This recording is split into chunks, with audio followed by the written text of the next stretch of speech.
Bismillahirrahmanirrahim. Alhamdulillah wassalatu wassalamu ala Rasulillah wa ala alihi wa ashabihi wa man wala amma ba'du.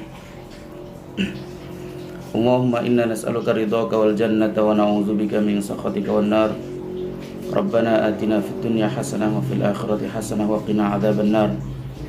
Rabbana hab lana min azwajina wa dhurriyyatina qurrata a'yun waj'alna lil muttaqina imama. Allahumma la ilma lana illa ma 'allamtana innaka antal alimul hakim wa la fahma lana illa ma fahamtana innaka antal jawadul karim. Allahumma inna nas'aluka ridhaka wal jannah wa na'udzubika min sakhatika wan nar. Wa sallallahu ala sayyidina Muhammad wa ala alihi wa sahbihi wa sallam. Walhamdulillahi rabbil alamin. Alhamdulillah, segala puji untuk Allah Subhanahu wa taala atas karunia besarnya kepada kita semua, sehingga pada pagi hari ini kita bisa mengaji bersama, mengaji akhlak, mengaji adab melalui karya besar Imam An-Nawawi rahimahullahu taala dalam kitab At-Tibyan fi Adab Hamalatil Quran. Semoga Allah Subhanahu wa taala memberikan keberkahan kepada kita semuanya, kepada seluruh pelajar, seluruh santri dimanapun berada, sehingga kita semuanya bisa menempuh jalan ilmu ini, yang mana ilmu ini akan melahirkan nilai-nilai akhlak yang bisa membawa kepada kebangkitan umat, yang bisa membawa kepada kemajuan umat. Dan perlu diingat, wa innamal umamul akhlaqu ma baqiyat. Sesungguhnya eksistensi suatu bangsa itu apabila akhlak mereka itu ada. Jika akhlak mereka tiada, maka bangsa tersebut adalah bangsa yang tiada. Sebagaimana sabda Rasulullah sallallahu alaihi wasallam, innama bu'istu liutammima makarimal akhlaq. Sesungguhnya saya diutus untuk menyempurnakan akhlak-akhlak yang mulia. Semoga Allah Subhanahu wa taala mengkaruniakan kepada kita semuanya akhlak yang mulia, sehingga dengan akhlak tersebut kita bisa menuju surga Allah dan ridha Allah Subhanahu wa taala. Amin ya rabbal alamin. Para pendengar yang dirahmati oleh Allah Subhanahu wa taala, langsung kita akan membaca dan mengaji kitab At-Tibyan fi Adab Hamalatil Quran. Ya. Dalam muqaddimahnya, Imam An-Nawawi rahimahullahu taala berkata, Alhamdulillahi al-karimil mannan, dzit tawli wal fadli wal ihsan, alladhi hadana lil iman wa faddala dinana ala sairil adyan wa manna alaina bi irsalihi ilaina akrama khalqihi alaihi wa afdalahum ladaihi habibahu wa khalilahu wa abdahu wa rasulahu Muhammadan sallallahu alaihi wasallam, famaha bihi ibadatal awthan wa akramahu sallallahu alaihi wasallam bil Quran. Segala puji bagi Allah Subhanahu wa taala, Maha Pengasih, Maha Pemurah, Maha Pemberi karunia, yang telah menunjukkan kepada kita semuanya kepada keimanan dan telah melebihkan agamanya, yaitu agama Islam, di atas agama-agama lainnya di atas muka bumi ini. Kemudian menganugerahkan kepada kita semuanya dengan diutusnya makhluk yang paling mulia, yang paling utama, yang dicintainya dan yang dikasihinya, yaitu Rasul kita Muhammad sallallahu alaihi wasallam. Dengan diutusnya Rasul sallallahu alaihi wasallam tersebut, Allah Subhanahu wa taala menghapuskan dari atas muka bumi ini penyembahan terhadap berhala, penyembahan terhadap matahari, bulan, api, Kemudian Rasulullah Shallallahu Alaihi Wasallam dianugerahi oleh Allah Subhanahu Wa Taala mukjizat yang terbesar yang selalu ada sepanjang masa, yaitu Al-Quran. Yang mana mukjizat Al-Quran ini akan terus berguna, berlangsung manfaatnya, hidayahnya, petunjuknya, ya, dari masa ke masa. Jadi Al-Quran walaupun turun ya, di masa yang dulu masih sangat jauh dari yang seperti ini sekarang kita ini, akan tetapi Al-Quran mukjizatnya berlaku terus menerus dari masa ke masa, tidak pandang masa. Jadi tidak ada yang boleh mengatakan Al-Quran ini cocok untuk zaman dahulu saja dan tidak cocok untuk zaman sekarang. Ini perkataan yang sangat salah. Dengan Al-Quran ini Allah Subhanahu wa Ta'ala menantang jin, manusia, semuanya, nah, untuk mereka mendatangkan satu ayat saja atau satu surat saja yang seperti Al-Quran ini. Mereka tidak mampu melaksanakannya. Sehingga dengan Al-Quran ini Allah Subhanahu wa Ta'ala mengalahkan orang-orang yang sesat, orang-orang yang sombong, orang-orang yang mengatakan itu adalah dongeng-dongeng masa lalu. Itu adalah tulisan-tulisan yang ditulis oleh Muhammad. Saat mereka ditantang untuk mendatangkan yang serupa, mereka tidak mampu. Ini menunjukkan bahwa Al-Quran ini adalah betul-betul mukjizat yang Allah turunkan, yang Allah berikan kepada umat Islam di atas muka bumi ini. Dengan Al-Quran ini menjadi alat penyejuk bagi orang-orang yang hatinya terpaut kepada Allah Subhanahu wa Ta'ala. Ya, dengan Al-Quran ini lisan kita selalu merasa indah melantunkannya dari waktu ke waktu. Dan Al-Quran ini pula Allah Subhanahu wa Ta'ala mudahkan untuk dihafal. Syekh Imam Nawawi mengatakan dalam muqaddimahnya, wa yassarahu lidzikri hatta stazharahu sigharul wildan. Al-Quran ini mudah untuk dihafal karena Allah telah membuatnya mudah untuk dihafal. Wa yassarahu lidzikri, untuk diucapkan, untuk disebut. Tentunya bagi orang-orang yang mau menyebut, mau mempelajari, mau mengaji. Sampai-sampai hatta stazharahu sigharul wildan atau sigharul wuldan. Sampai anak kecil pun mudah baginya untuk menghafal Al-Quran ini. Berapa banyak kita mendapati sekarang, khususnya di masa kita sekarang ini, ya, anak-anak yang baru umur 2 tahun setengah, 3 tahun, 4 tahun, mereka sudah menghafal Al-Quran dan sudah selesai 30 juz hafalan Al-Qurannya. Dan banyak sekali contoh-contoh para ulama kita, ulama salaf kita, mereka menyelesaikan hafalan 30 Al-Quran, 30 juz daripada Al-Quran dalam usia yang masih kecil.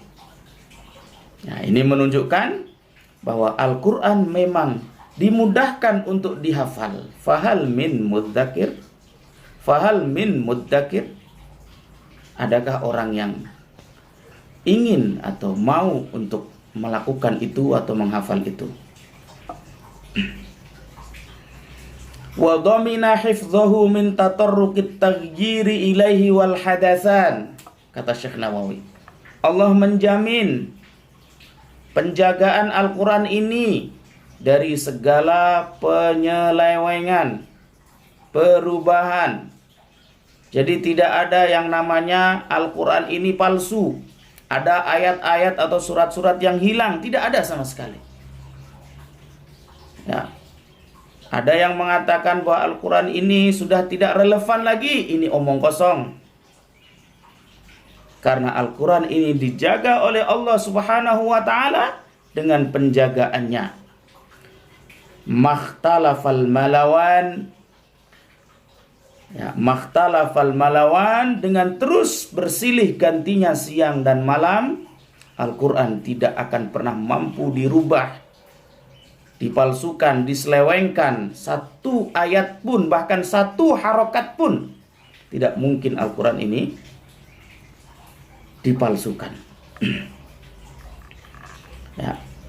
Di antara bentuk nyata hal itu, dari masa ke masa jutaan orang dari umat Islam menghafal Al-Quran ini. Bahkan sekarang sudah banyak berbondong-bondong orang non-muslim berusaha untuk menghafal Al-Quran, walaupun niat mereka sebagian adalah untuk mencari kesalahan-kesalahan Al-Quran. Tetapi ini menunjukkan bahwa Al-Quran itu mudah dihafal, baik yang muslim maupun yang non-muslim itu sendiri.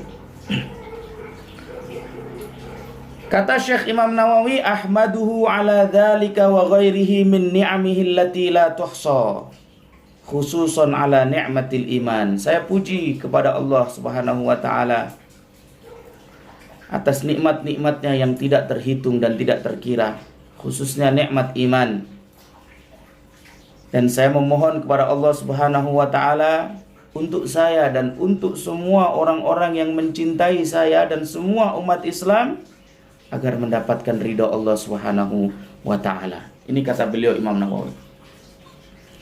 Beliau berdoa agar diridhoi oleh Allah orang-orang yang mencintainya dan seluruh umat Islam, agar mendapatkan ridha Allah Subhanahu wa ta'ala. Masih dalam khutbahnya Imam Nawawi, wa asyhadu an la ilaha illallah wahdahu la syarikalah, syahadatan muhassilatan lil ghufran, munqidatan sahibaha minan niran, musilatan lahu ila suknal jinan. Wa asyhadu anna Muhammadan abduhu wa rasuluhu da'i ilal iman, sallallahu alaihi wasallam wa ala alihi wa sahbihi wa syarrafa wa karrama wa azzama ma ta'aqabal jadidan. Beliau bersyahadat bahwa sungguhnya tiada Tuhan selain Allah yang patut disembah di atas muka bumi ini. Allah tidak ada sekutu baginya.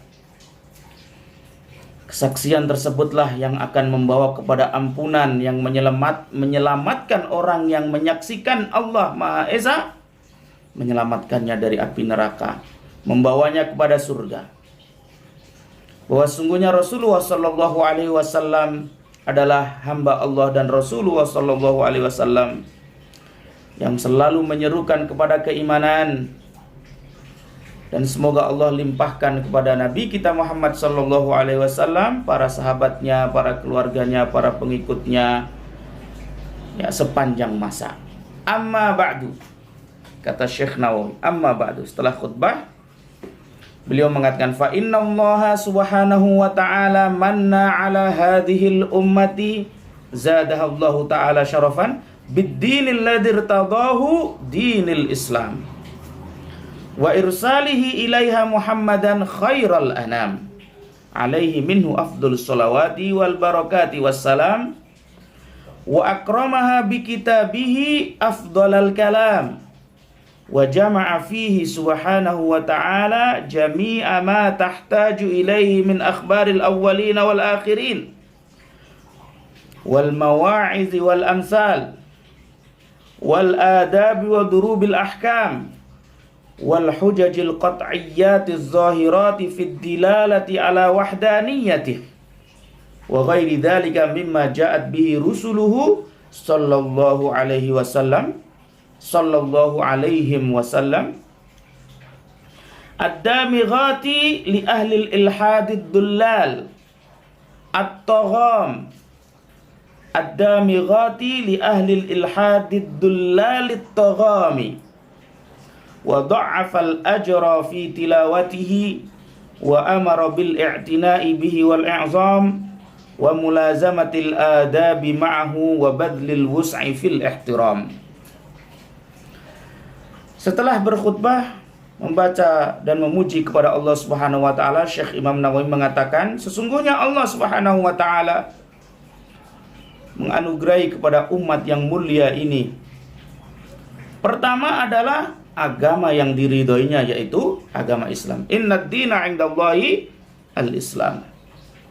Agama yang hak yang diridhoi oleh Allah Subhanahu wa taala hanya satu, yaitu Islam.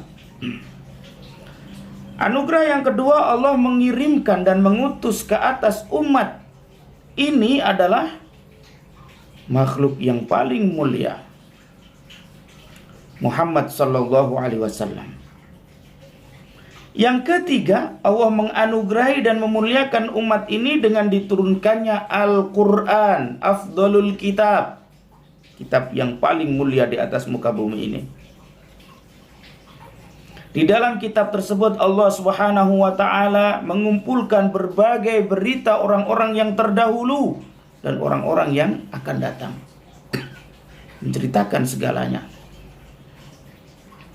Di dalam kitab tersebut banyak mau'izah, banyak perumpamaan-perumpamaan, banyak nasihat-nasihat, banyak teguran-teguran, banyak berita-berita baik, menggembirakan, banyak larangan-larangan yang harus kita jauhi sehingga kita terhindar dari malapetaka. Dalam kitab tersebut juga Allah menjelaskan hukum-hukumnya, adab-adab, hujjah-hujjah, bantahan-bantahan atas keesaan Allah Subhanahu wa taala. Bantahan terhadap orang-orang yang ateis, yang tidak mempercayai adanya Tuhan. Dan banyak lagi yang dibawa oleh Rasulullah SAW melalui Al-Quran ini, hujjah-hujjah yang mampu melumpuhkan orang-orang yang sesat, yang tidak menganggap adanya Tuhan. Dengan Al-Quran ini pula, saat kita membacanya, berlipat ganda pahala. La aqulu alif lam mim harfun. Saya tidak mengatakan alif lam mim itu satu huruf. Bal alifun harfun, wa lamun harfun, wa mimun harfun. Alif satu huruf, lam satu huruf, mim satu huruf. Ya, setiap satu huruf dinilai satu hasanah. Satu hasanah bi asyri amsalihah, diberi pahala 10 kali lipat ganda. Masya Allah. Kemudian dengan Al-Quran ini Allah Subhanahu wa ta'ala memerintahkan kepada kita untuk mengagungkannya, mengagungkan kitab Al-Quran ini, memuliakannya, agar kita berakhlak dengan akhlak-akhlak Al-Quran. Jangan sampai kita menistakan Al-Quran ini atau bahkan menjelek-jelekkan. Na'udzubillah min dzalik. Ya. Kemudian sebenarnya tentang akhlak, tentang adab, para ulama sudah banyak berbincang dan banyak membuat kitab-kitab dalam hal ini. Akan tetapi kata Syekh Imam Nawawi, lakin dha'ufatil himamu an hifziha. Sangat lemah sekali semangat untuk menghafalkannya. Artinya sudah banyak para ulama menulis, mengarang kitab-kitab tentang akhlak, tentang adab. Akan tetapi kata Imam Nawawi, lemah sekali semangat orang-orang ini untuk menghafal. Bahkan lemah sekali untuk membacanya. Mungkin karena terlalu banyak, terlalu panjang, terlalu susah untuk difahami. Fasara la yantafi'u biha illa afradun min ulil afham, kata Syekh Nawawi.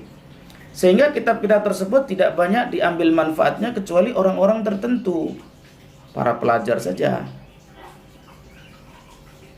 Kata Syekh Nawawi, ini masih dalam khutbah kitabnya ya. Wa ra'aitu ahla baladina Dimashqa. Ada yang membaca Dimishqa. Jadi, tapi yang paling kuat Dimashqa. Hamahallahu ta'ala wa sanaha wa sa'ira biladil Islam muksirina minal i'tina bitilawatil Qur'anil azizi ta'alluman wa ta'liman wa ardan wa dirasatan fi jama'atin wa furada mujtahidina fi dzalika bil layali wal ayyam zadahumullahu ta'ala hirsan alaihi wa ala jami'i anwa'it ta'at muridina wajha dzil jalali wal ikram. Kata Syekh Nawawi, karena banyaknya kitab yang sudah ditulis oleh para ulama tentang bab ini, yang panjang, tebal, mungkin dengan bahasa yang agak tidak bisa dipahami kecuali orang-orang tertentu. Beliau menambahkan, saya melihat orang negeri saya, yaitu Damaskus, mereka begitu memiliki perhatian yang luar biasa terhadap tilawah Al-Quran. Baik tilawahnya, ta'allum atau ta'limnya, belajarnya maupun mengajarkannya, mengkajinya, mendiskusikannya, mentadaburinya. Itu penduduk Damaskus di masanya Imam Nawawi sangat-sangat akrab sekali dengan Al-Quran, baik secara jamaah maupun secara personal. Jadi ada yang berkelompok-kelompok buat halakoh-halakoh Al-Quran, seperti yang sekarang kita dapati ada makroah yang disebut dengan halakoh Al-Quran, satu persatu membaca kemudian mentadaburi. Ada pula yang sendiri-sendiri, ya, mereka melakukan hal itu siang malam, ya. Di samping itu banyak ketaatan-ketaatan lain yang dilakukan oleh ahli atau penduduk Damaskus di waktu itu. Tujuan mereka hanya ingin mendapatkan ridha Allah Subhanahu wa taala. Ya, beliau menceritakan dan bangga terhadap penduduk Damaskus di masanya. Akhirnya apa? Hal itu fada'ani dzalika ila jam'i mukhtasarin fi adab hamalatihi. Hal itu membuat saya terpancing. Orang-orang yang begitu semangat berinteraksi dengan Al-Quran, ngaji, ngajar, diskusi, tadabbur, ngafal, dan lain sebagainya, memancing Imam Nawawi untuk membuat ringkasan adab-adab tentang para penghafal Al-Quran. Ya, bagaimana yang harus dimiliki, sifat-sifat yang harus dimiliki oleh orang-orang yang menghafal Al-Quran, orang-orang yang sedang belajar Al-Quran. Tujuannya apa? Imam Nawawi tujuannya adalah an-nasihatu li kitabi. Tujuannya adalah sebagai bentuk an-nasihah terhadap kitab Allah Subhanahu wa taala. Kalau dalam sebuah hadis, ad-dinu an-nasihatu. Agama ini an-nasihah, di antaranya adalah an-nasihatu li kitabihi. Di antara bentuk memberikan nasihat untuk kitab Allah Subhanahu wa taala adalah Imam Nawawi menulis kitab ini agar para pelajar Al-Quran, para penghafal Al-Quran, para pengajar Al-Quran, mereka memiliki akhlak dan adab seperti yang ada dalam Al-Quran. Itu tujuannya. Ya. Wa usiru fihi al-ikhtisara, kata Imam Nawawi, dan saya di sini betul-betul ingin meringkas, ya, menyingkat, dan tidak mau memperpanjang lebar atau memperbanyak. Pada setiap bab nanti akan saya sebutkan yang penting-penting, poin-poin yang penting saja, kata beliau. Ya, kemudian saya akan berikan contoh-contohnya yang penting saja. Sehingga saat beliau menyebutkan, ini kata beliau, walidzalika azkuru ma azkuruhu bihadfi asanidihi wa in kanat asaniduhu bihamdillahi ta'ala indi minal hadiratil atidati. Terkadang saya saat menyebutkan sabda Rasul sallallahu alaihi wasallam, saya tidak menyebutkan sanadnya, sekalipun sanad itu saya hafal. Gitu. Karena tujuan saya adalah ikhtisar, membuat ringkasan tadi. Ya, jadi dalam kitab At-Tibyan ini nanti kita akan mendapati beberapa hadis yang Imam Nawawi tidak menyebutkan sanadnya. Tidak berarti Imam Nawawi tidak tahu dan tidak hafal sanad tersebut. Mustahil. Kata Syekh Imam Nawawi, ya, wa in kanat asaniduhu bihamdillahi ta'ala indi minal hadiratil atidati. Sanad-sanad tersebut bagi saya al-hadir, hadir di sini. Al-atidati yang sudah tersiapkan, artinya hafal betul. Ya, di antara tujuan kenapa Imam Nawawi harus membuat ringkasan tersebut adalah isari hifdhuhu. Tujuannya agar bisa mudah untuk dihafal dan lebih banyak untuk diambil manfaatnya dan tersebar luas. Ya, dan tersebar luas. Dan kita dapati kitab At-Tibyan ini betul-betul diterima di kalangan umat Islam, dikaji, dibaca, diajarkan, ya, yang sangat luar biasa sekali. Masya Allah. Masya Allah. Semoga Allah Subhanahu wa ta'ala merahmati beliau, memasukkannya sebagai hamba-hambanya yang mulia di sisinya di surga Al-Firdausil A'la insyaallah. Amin ya rabbal alamin. Ya, jadi tujuan beliau kenapa membuat ringkasan ini, tujuannya untuk lebih mudah untuk dihafal, lebih banyak untuk diambil manfaatnya, lebih banyak untuk disebarluaskannya. Masya Allah. Kata Imam Nawawi selanjutnya, wa yandariju fi dhimni dzalika wa fi khilalil abwabi jumalun minal qawaid. Di setiap bab di situ saya memasukkan beberapa jumlah-jumlah yang isinya kaidah-kaidah tertentu atau faidah-faidah tertentu. Di situ juga nanti akan saya jelaskan hadis-hadis yang sahih, yang dhaif. Saya jelaskan juga rawinya. Ya, saya jelaskan juga rawinya. Kenapa Imam Nawawi menjelaskan hadis dhaif di sini? Beliau menjelaskan di sini, wa'lam annal ulama min ahlil hadis wa ghairihim jawazul amala bid dha'ifi fi fadailil a'mal.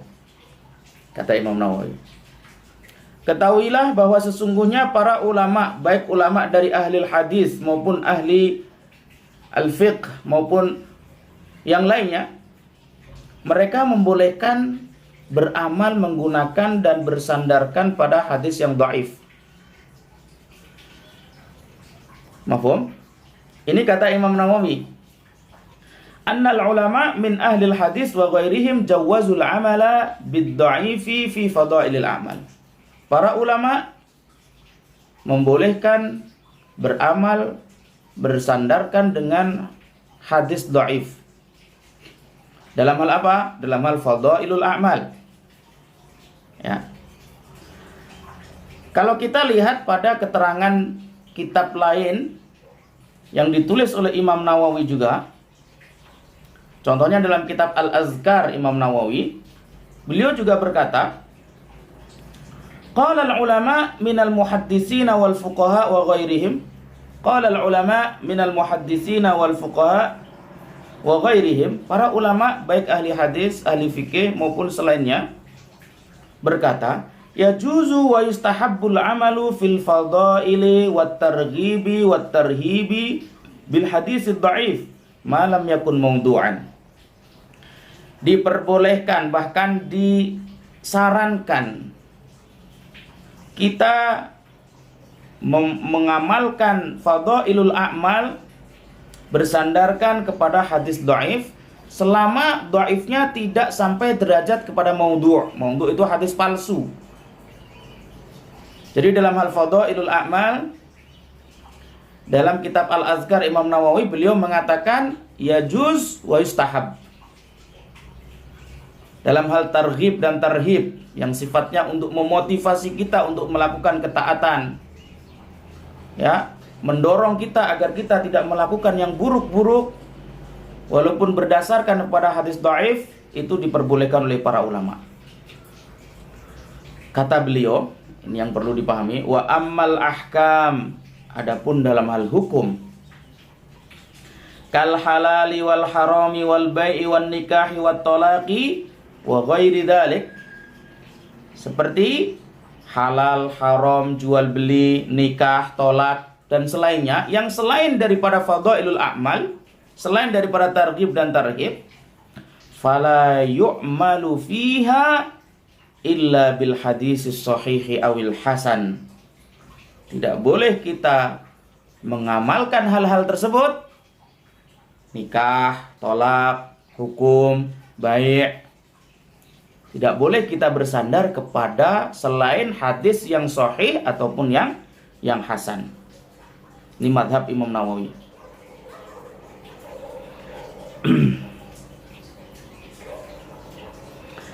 Semoga Allah Subhanahu wa taala memudahkan kita untuk mampu mengamalkan apa yang akan ditulis oleh Imam Nawawi dan apa yang akan kita jelaskan di sini. Ya, kita kembali kepada kitab At-Tibyan. Beliau tadi mengatakan annal ulama min ahlil hadis wa ghairihim jawazul amala bid-dha'ifi fi fadailil a'mal. Para ulama baik ahli hadis, ahli fikih maupun yang lainnya, mereka membolehkan beramal bersandarkan kepada hadis dhaif dalam hal fadailil a'mal. Wa ma'a hadza, tetapi walaupun demikian, fa inni aqtasiru 'ala sahih.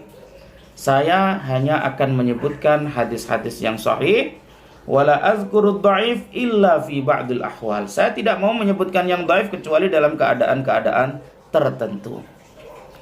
Semoga Allah Subhanahu wa taala mengkaruniakan kepada beliau Syekh Imam Nawawi dan menerima amal mulia beliau dan menjadikan kita semuanya menjadi orang-orang yang mampu untuk mengamalkan apa yang ada dalam kitab At-Tibyan ini.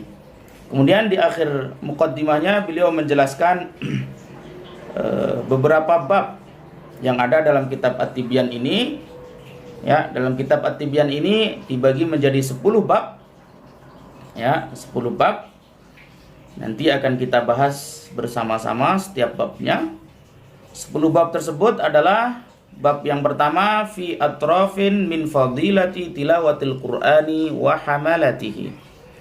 Ya, beberapa hal penjelasan tentang keutamaan membaca Al-Qur'an, orang-orang yang berpegang pada Al-Qur'an, menghafal Al-Qur'an, keutamaannya. Bab yang kedua fi tarjihil qiraati wal qari'i ala ghairiha. Ya, kita melebihkan atau mengutamakan orang yang pintar ngaji Al-Qur'an, pandai Al-Qur'an daripada yang lainnya. Contohnya dalam sholat. Ya. Bab yang ketiga fi ikrami ahlil Qur'an wan nahyi an idzaihim. Bagaimana kita memuliakan ahlul Qur'an dan jangan sampai kita ini menyakiti mereka. Bab yang keempat fi adab muallimil Qur'an wa muta'allimihi. Bab yang keempat inilah bab yang paling inti dalam kitab ini, yaitu tentang adab orang yang mengajarkan Al-Qur'an dan orang yang belajar Al-Qur'an.